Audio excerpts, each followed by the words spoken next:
بیچاری کئی روز سے دم توڑ رہی ہے، ڈر ہے خبر بد نہ میرے منہ سے نکل جائے، تقدیر تو مبرم نظر آتی ہے ولیکن پیران کلیسا کی دعا ہے کہ یہ ٹل جائے۔ تو پہلی بات میری ختم ہوئی، عالمی نظام خلافت دنیا کی تقدیر مبرم ہے، ہو کر رہے گی، اس میں کسی صاحب ایمان کو کوئی شک، کوئی شبہ، کوئی ریب نہیں ہونا چاہیے۔ البتہ اس کا اب دوسرا پہلو کیا ہے، اس کا آغاز کہاں سے ہوگا؟ پہلی بات تو یہ، ہمارے بعض لوگوں کے ذہنوں میں، سادہ دل لوگ وہ سمجھتے ہیں کہ پوری دنیا میں ایک ہی دفعہ آ جانی چاہیے، یہ کوئی علاقائی خلافت تو نہیں ہو سکتی، خلافت تو عالمی ہوتی ہے۔ ان سے میں کہتا ہوں عالمی خلافت کب تھی جناب؟ یہ تو نہ خلافت راشدہ میں عالمی تھی، کیا ہندوستان شامل تھا اس میں؟ کیا چین شامل تھا؟ کیا یورپ شامل تھا؟ اور پھر جو خلافت کے نام سے جو ملوکیت چلی ہے وہ بھی صرف آپ دور بنو امیہ میں کہہ سکتے ہیں کہ وہ پورا عالم اسلام کم سے کم اس کے تحت تھا۔ بعد میں خلافت عباس، بنو عباس میں اور فاطمیین کی خلافت میں اور آل عثمان جو ہیں آٹومان ٹرکس کی خلافت میں ٹکڑے تھے، حصے بکھرے تھے، کوئی مانتا تھا کوئی نہیں مانتا تھا۔ اور سب سے بڑی بات یہ، اگر ایک دم پوری دنیا پر خلافت قائم ہو سکتی تو حضور کے دست مبارک سے ہوتی، لیکن نہیں ہوئی۔ نتیجہ کیا نکلا؟ ایک ملک میں حضور نے قائم کر دی، جزیرہ نما عرب، یہاں خلافت قائم ہو گئی، حضور خلیفہ ہے۔ اس کے بعد آپ کے خلفائے راشدین نے پھر اس کو وسعت دی، شرقاً غرباً شمالاً، 3 کالمز نکلے ہیں فوجوں کے، صحابہ کرام کے، 3 کالمز، ایک ایسٹ ورڈ، ایک ویسٹ ورڈ، ایک نارتھ ورڈ۔ ایک عراق کو فتح کرتے ہوئے ایران میں پہنچ گیا، خراسان تک چلا گیا، ایک شام کو فتح کرتے ہوئے اور پھر سینائی پیننسولا سے ہو کر افریقہ میں داخل ہوا اور اٹلانٹک تک پہنچ گیا، تیسرا سیدھا شمال میں گیا، لیکن یہ زیادہ دور نہیں جا سکتا تھا، کوکیشین ماؤنٹینز آ گئے، کوہ قاف، اس زمانے میں تو یہ یوں سمجھیے کہ امپیسیبل تھا نا، کوہ قاف، لہذا وہاں آ کر رک گیا بابا۔ اب بھی یہ ہوگا کسی ایک جگہ سے شروع ہوگا پھر پھیلے گا، اس کے سوا کوئی چارہ کار ہے ہی نہیں۔ اگر ہر جگہ پوری دنیا میں ایک ہی وقت میں ہو سکتا تو حضور کے دست مبارک سے ہوتا صلی اللہ علیہ وسلم۔ اب وہ نقطہ کون سا ہوگا، نقطہ آغاز کون سا ہوگا؟ اس میں پہلی بات تو میں نے کہا جو شک کرے گا اس کا پھر ایمان مشکوک ہے، ہوگا، لازماً ہوگا، گلوبل ہوگا، پوری دنیا میں ہوگا۔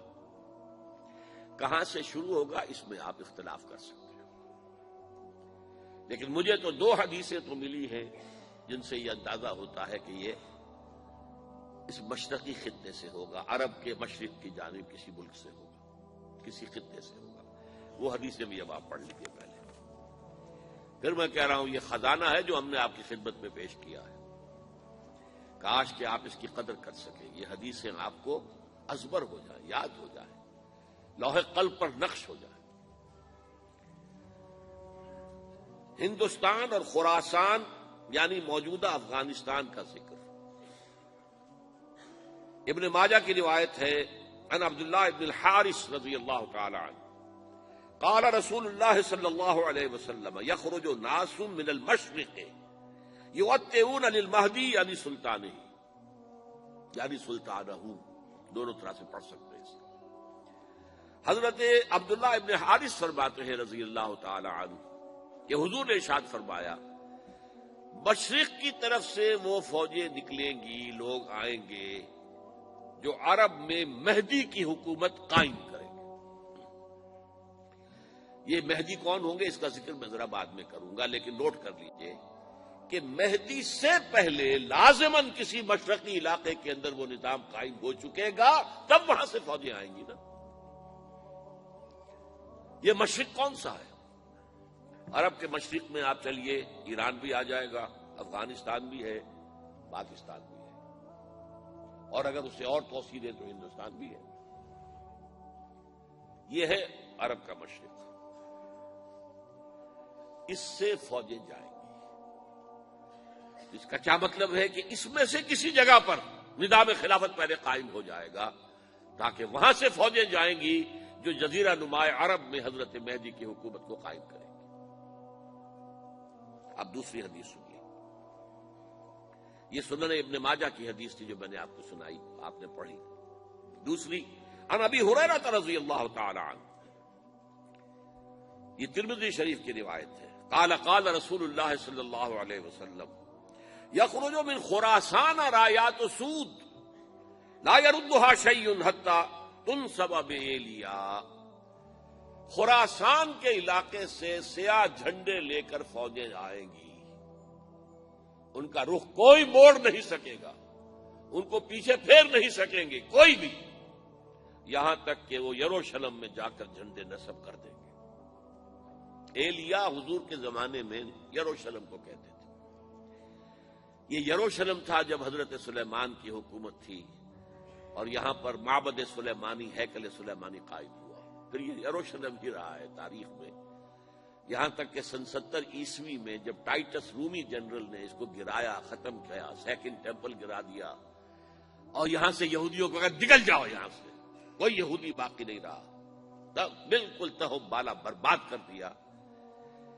اس کے کوئی 150 سال بعد ہیڈریان، رومن ایمپرر ہیڈریان، اس نے پھر دوبارہ آباد کیا اس شہر کو۔ 150 سال تک یہ بالکل بنجر اور بالکل غیر آباد پڑا تھا۔ اب ہیڈریان نے جب آباد کیا تو اس کا نام ایلیا رکھا، اب یروشلم نام نہیں تھا، تو حضور کے زمانے میں پھر اس کا نام ایلیا تھا۔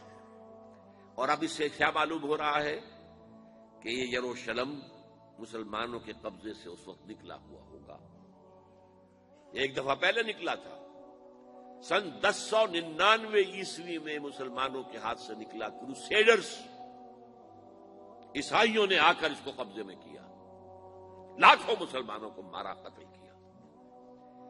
اس کو 1187 عیسوی میں واپس لیا ہے۔ کس نے لیا ہے؟ صلاح الدین ایوبی کرد۔ عرب کھوکھلے ہو چکے تھے، عربوں نے کھویا، واپس نہیں لے سکے، بہت حکومت کر چکے تھے، 400-500 برس کی حکومت کر کے، اور ان کے عیش اور ان کے آرام، اب ان میں جان نہیں تھی کہ وہ واپس لے سکے۔ واپس لینے والا گرم کرد خون تھا، صلاح الدین ایوبی۔ تو گویا کہ اب آپ سمجھئے کہ 88 برس تک عیسائیوں کا قبضہ رہا یروشلم پر۔ اب 1967 میں یہودیوں نے قبضہ کیا ہے، اور اب 38 برس تو ہو گئے، 88 نہیں تو 38 برس تو ہو گئے، لیکن وہ دور آئے گا کہ اب پھر لیں گے، لینے والے عرب بھی نہیں ہوں گے، خراسان کے علاقے سے فوجیں آئیں گی۔ یہ خراسان کیا تھا؟ ایلیا تو میں نے آپ کو بتا دیا، یروشلم کا نام ہے۔ خراسان اس زمانے میں ایک بہت بڑے ملک کو کہتے تھے، کچھ حصہ پاکستان کا بھی اس میں شامل ہے، کچھ حصہ ایران کا بھی ہے، ایران کے اس حصے کو اب بھی خراسان کہتے ہیں، وہ ایک صوبہ ہے، خراسان ایک صوبہ ہے ایران کا چھوٹا سا۔ پاکستان میں خاص طور پر یہ جو علاقہ مالا کنڈ ایجنسی کہلاتی ہے، اس سے اوپر جتنا علاقہ ہے، اور یہ جو واخان کی ایک پٹی آتی ہے اوپر، واخان افغانستان کی ایک پٹی سی دم سی چلی آتی ہے جو جا کر چائنا کی سرحد سے مل جاتی ہے، یہاں سے لے کے یہاں تک یہ جو مالا کنڈ کا وہ درہ ہے اور پہاڑ ہے، یہ بھی خراسان کا حصہ ہے۔